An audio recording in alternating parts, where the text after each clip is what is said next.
தர்மத்தின் வெளிச்சம். யுதிஷ்டிரனின் பிறப்பு. பாண்டு மகாராஜா தனது ராணிகள் குந்தி, மாதரி ஆகியோருடன் வனத்தில் வசிக்கிறார். ஒரு நாள் தவறுதலாக ஒரு முனிவரை வில் தொடுத்து கொன்று விடுகிறார். அந்த முனிவர் இறக்கும் முன் பாண்டுவை சபிக்கிறார்.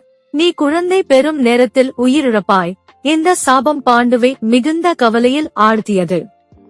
குந்தி சிறிய வயதில் துர்வாசர் முனிவரின் பக்தையாக இருந்தாள். முனிவர் மகிழ்ச்சியுடன் தனக்கு தேவர்களை அழைத்து குழந்தைகளை பெறும் திறனை வழங்கும் மந்திரம் ஒன்றை கொடுத்தார். இந்த மந்திரத்தால் அவள் எந்த ஒரு தேவரையும் அழைத்து குழந்தையை பெற முடியும். பாண்டுவின் சாபத்தினால் குழந்தை பெற முடியாத நிலை ஏற்பட்டது. ஆனால் குந்தி முனிவரின் மந்திரத்தை உபயோகிக்க முடிவு செய்தாள். அவள் தர்ம தேவனை அழைத்து அவரது ஆசிர்வாதத்தால் ஒரு குழந்தை பெற்றாள். அழகாக பிறந்த அந்த குழந்தையை யுதிஷ்டிரன் என்று பெயரிட்டனர். பிறந்த பொழுதே குழந்தையின் முகத்தில் தர்மத்தின் ஒளி பளிச்சிடும்.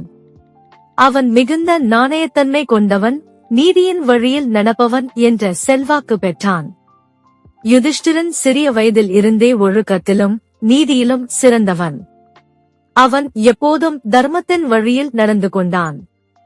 அவனது சிறப்பான நடத்தையால் அனைவரும் அவனை மதித்தனர். பாண்டவர்கள் பிறந்த பிறகு யுதிஷ்டிரனை அரசாங்கத்தின் வாரிசாக அறிவித்தனர். அரசவையில் அனைவரும் மகிழ்ச்சி அடைந்தனர். யுதிஷ்டிரன் பாண்டவர்கள் மற்றும் அவரது சகோதரர்களுக்கு ஒரு நீதிமானும் வழிகாட்டியுமானவன் ஆனான். காலத்தால் யுதிஷ்டிரன் மகாபாரதத்தின் மிக முக்கியமான நாயகனாக மாறினான். அவன் தர்மத்தின் அடையாளமாக மக்களால் மதிக்கப்படும் அரசனாக விளங்கினான். முருகப்பெருமானை நம்பினாள்.